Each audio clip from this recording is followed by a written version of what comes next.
નમસ્કાર, GTPL અંજલિ cable network પર આપ નિહાળી રહ્યા છો જામનગર 89 ન્યૂઝ જામનગર અને જિલ્લાભરમાં બનેલી ઘટનાઓ સમાચારના રૂપમાં। સમાચારો શરૂ કરતા પહેલા જોઈ લઈએ આજના મુખ્ય સમાચારો।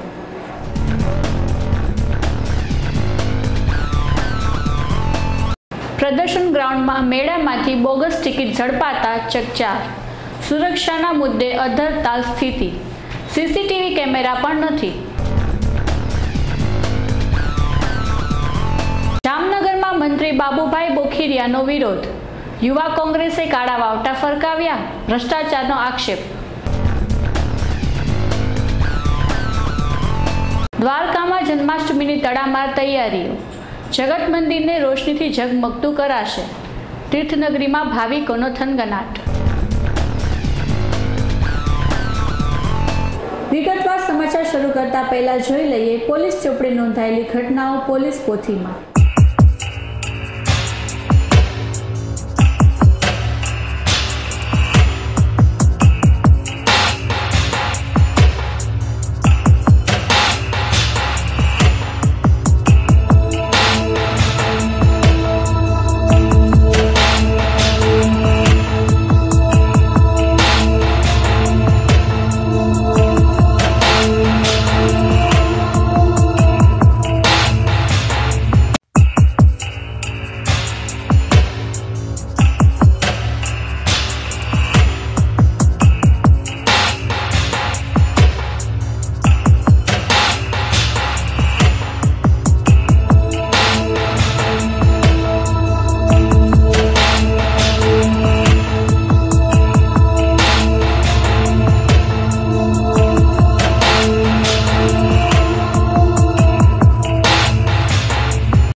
સમાચારો વિગતવાર।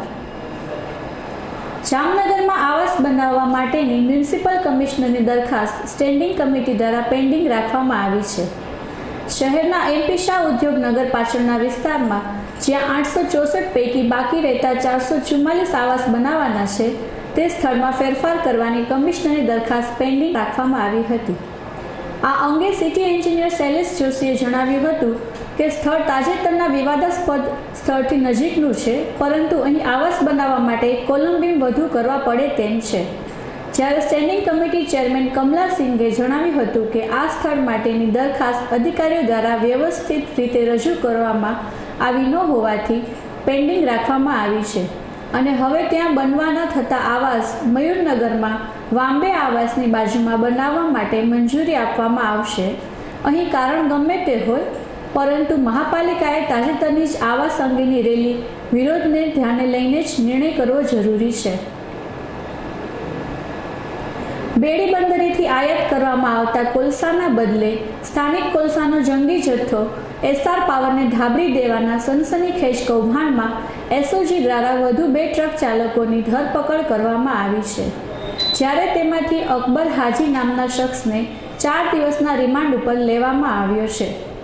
આ ગુનામાં 18 ટ્રક ડ્રાઈવરોની ધરપકડ કરવામાં આવી છે, પરંતુ ધારાસભ્ય રાઘવજીભાઈ પટેલના પુત્ર જયેન્દ્ર સહિતના શિવકૃપા ટ્રાન્સપોર્ટના ભાગીદારો તથા કર્ણિકૃપા ટ્રાન્સપોર્ટના ભાગીદારો હજુ પોલીસની પકડથી બહાર છે।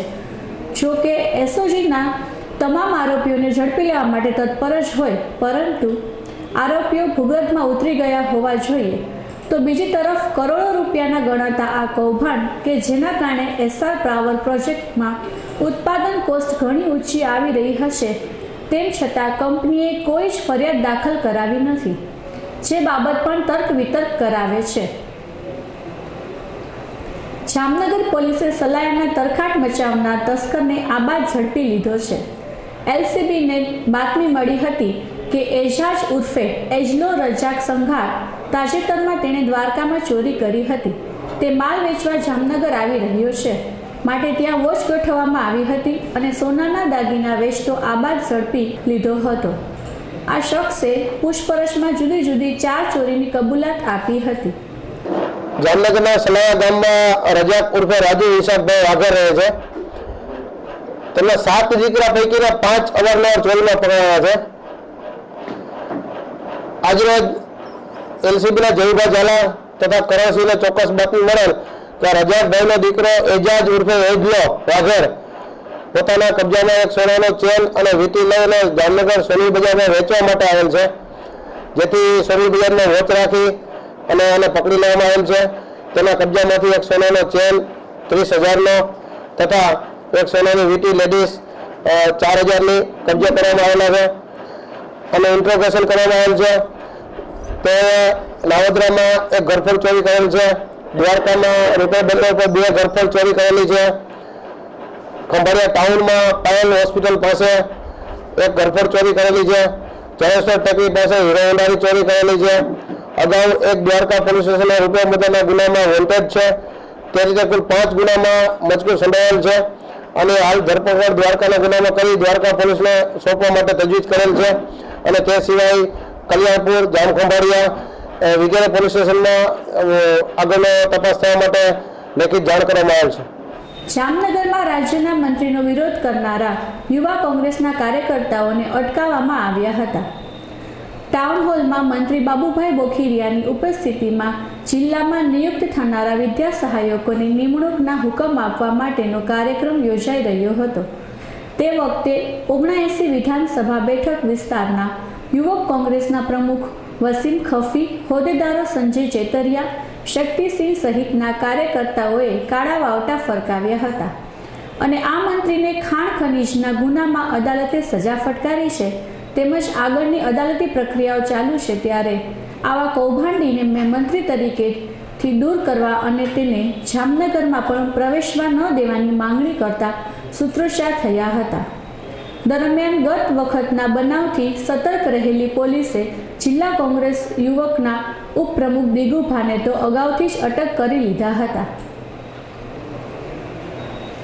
વિશ્વ હિન્દુ પરિષદે અયોધ્યાની પરિક્રમા અટકાવવામાં આવતા આવેદનપત્ર પાઠવ્યું હતું અને વિરોધ દર્શાવ્યો હતો. અયોધ્યામાં વિશ્વ હિન્દુ પરિષદ દ્વારા યોજવામાં આવેલી 84 કોસી પરિક્રમા ઉપર કેન્દ્ર સરકારના ઈશારે ઉત્તર પ્રદેશ સરકારે પ્રતિબંધ મૂકી દીધો હોય તે બાબતનો વિરોધ કરવા જામનગરમાં વિશ્વ હિન્દુ પરિષદ તથા રાષ્ટ્રીય સ્વયંસેવક સંઘ દ્વારા આવેદનપત્ર પાઠવવામાં આવ્યું હતું, જેમાં જિલ્લા મંત્રી ધર્મેશ ગોંડલિયા, બ્રિજરાજ પાઠક, ભરત ભોગાયતા, હિતેશ ઠાનકી, ચંદ્રસિંહ વાડા સહિતના કાર્યકર્તાઓ જોડાયા હતા. તેમજ સોમવારે લાલ બંગલા સર્કલમાં ધરણા પણ યોજવામાં આવ્યા છે. ધર્મેશ અડીલાલ ગોંડલિયા, વિશ્વ હિન્દુ પરિષદ જામનગર જિલ્લા મંત્રી. આજરોજ વિશ્વ હિન્દુ પરિષદ જામનગર જિલ્લા તથા સહ પરિવાર સાથે ઉત્તર પ્રદેશમાં મુખ્યમંત્રી અખિલેશ યાદવ દ્વારા જે સંતો દ્વારા 84 યાત્રાઓ જે અટકાવવામાં એના પર પ્રતિબંધ મૂકવામાં આવેલો છે, જે ખરેખર હિન્દુ ધર્મ અને જે આપણે જે કાયદામાં અને જે બંધારણ મુજબ જે બેનિફિટ આપણે આપવામાં આવે છે એના ઉપર તરફ મારેલો છે. એટલે વિશ્વ હિન્દુ પરિષદે આખા દેશમાં તમામ જગ્યાએ ધારણા થતા આવેદનપત્રનો કાર્યક્રમ રાખેલ છે. એ અનુસંધાને આજે જામનગરમાં અમે કલેક્ટર સાહેબશ્રીને આવેદનપત્ર આપેલું છે. જામનગરમાં છેલ્લા કેટલાક સમયથી તસ્કરો બેખૌફ બન્યા હોય તેમ વધુ એક ચોરીની વધુ 2 ઘટના બનવા પામી છે. રાજચેમ્બરના બ્લોક નંબર A7માં રહેતા વૃદ્ધાના બ્લોકમાંથી સોનાના દાગીના તેમજ રોકડ મળીને ₹1,08,000ની ચોરી થવા પામી છે, જ્યારે કાલાવડ નાકા બહાર રહેતા એડવોકેટ યુસુફભાઈ બ્લોચના મકાનમાંથી તેમના પત્નીનું ₹10,800ની કિંમતનું બ્રેસલેટ ચોરાઈ ગયાનું હોવાની ફરિયાદ પણ દાખલ કરવામાં આવી છે. ભોગાટના દરિયામાંથી કેઇન ઇન્ડિયા નામની ઓઇલ ક્ષેત્રની કંપનીનું SPM રહસ્યમય રીતે ગાયબ થઈ ગયું છે. ₹100 કરોડથી વધુની કિંમતનું ગણાતું આ SPM એટલે કે સિંગલ પોઈન્ટ મૂરિંગ જે દરિયામાં જ ઇન્સ્ટોલ કરેલું હોય છે તથા ક્રૂડ ઓઇલના સ્ટોરેજ અને વહન માટે જમીન ઉપરની રિફાઇનરીઓ કે ટેન્ક તથા દરિયામાં રહેલા શિપ વચ્ચેનું મહત્વનું એકમ ગણાય છે તે ભોગાતના દરિયામાંથી ગાયબ થઈ ગયા અંગે કંપનીએ પોલીસમાં નોંધ કરાવી છે. કંપની સૂત્રોના જણાવ્યા મુજબ આ એસપીએમનો હજુ ઉપયોગ શરૂ કરાયા ન હોવાથી દરિયામાં ઓઇલ ઢોળાવવાનો ખતરો નથી, પરંતુ મહત્વનું એકમ હોય કોસ્ટગાર્ડે પણ આ તપાસમાં જહેમત આરંભી છે. શ્રી હાલારી ભાનુશાળી જ્ઞાતિના તેજસ્વી વિદ્યાર્થીઓ માટે સન્માનનો સમારંભ યોજવામાં આવ્યો છે. તારીખ 25ને રવિવારે સ્વ શ્રી વેજુમા સ્મૃતિ હોલમાં સાંજે 5 વાગે આ સમારંભ યોજવામાં આવનાર છે, જેમાં જ્ઞાતિજનોને ઉપસ્થિત રહેવા પ્રમુખ મનસુખભાઈ નંદા દ્વારા અનુરોધ કરવામાં આવ્યો છે. આ કાર્યક્રમ માટે પ્રમુખ ઉપરાંત ઉપપ્રમુખ ધીરુભાઈ કનખરા, મંત્રી શાંતિલાલ કનખરા, સહમંત્રી અશોકભાઈ નંદા, ખજાનચી પ્રકાશભાઈ કનખરા સહિતના જ્ઞાતિ આગેવાનો જહેમત ઉઠાવી રહ્યા છે. દરિયાકાંઠાના વિસ્તારમાં ખારાશ અટકાવવાના પ્રોજેક્ટનો બીજા તબક્કાનો રાજ્યના પાણી પુરવઠા મંત્રી બાબુભાઈ બોખીરિયાની ઉપસ્થિતિમાં પ્રારંભ કરવામાં આવ્યો હતો. દરેક ગામ સુધી પીવાનું પાણી પહોંચાડવાનું કાર્ય પાણી પુરવઠા બોર્ડ કરે છે, જ્યારે ગામમાં આંતરિક વિતરણનું કાર્ય water and sanitation management organisation એટલે કે વાસ્મો દ્વારા કરવામાં આવે છે. ત્યારે પીવાના પાણીની સુવિધા કરવા ઉપરાંત જમીનમાં ખારાશવાળા દરિયાકાંઠાના ગામોમાં વિશેષ સુવિધાઓ કરવી જરૂરી હોય રાજ્ય સરકાર દ્વારા આ દિશામાં કરવામાં આવેલી કામગીરીની વિગત પણ આ સેમિનારમાં આપવામાં આવી હતી. આ તકે જિલ્લા કલેક્ટર નલિન ઉપાધ્યાયે જણાવ્યું હતું કે નર્મદા ડેમથી 1000 કિલોમીટર સુધી પાણી પહોંચે તો પછી ગામમાં સુચારુ વિતરણ વ્યવસ્થાનું સારું નેટવર્ક બની જ શકે ને. તેથી આ દિશામાં કાર્યવાહી થઈ છે. તો વળી મંત્રી બાબુભાઈએ જણાવ્યું હતું કે પૃથ્વી ઉપરની જળ સહિતની સંપત્તિ ઉપર સમસ્ત માનવજાતનો અધિકાર છે. તેની જાળવણી નહીં કરીએ તો આવતી પેઢી આપણને માફ નહીં કરે. મુંબઈમાં એક પ્રેસ ફોટોગ્રાફર યુવતી ઉપર થયેલા પાશવી બળાત્કારના વિરોધમાં જામનગરમાં 2 સંગઠનો દ્વારા આવેદનપત્ર પાઠવીને દોષિતો સામે કડક પગલાં લેવાની માંગણી કરી છે.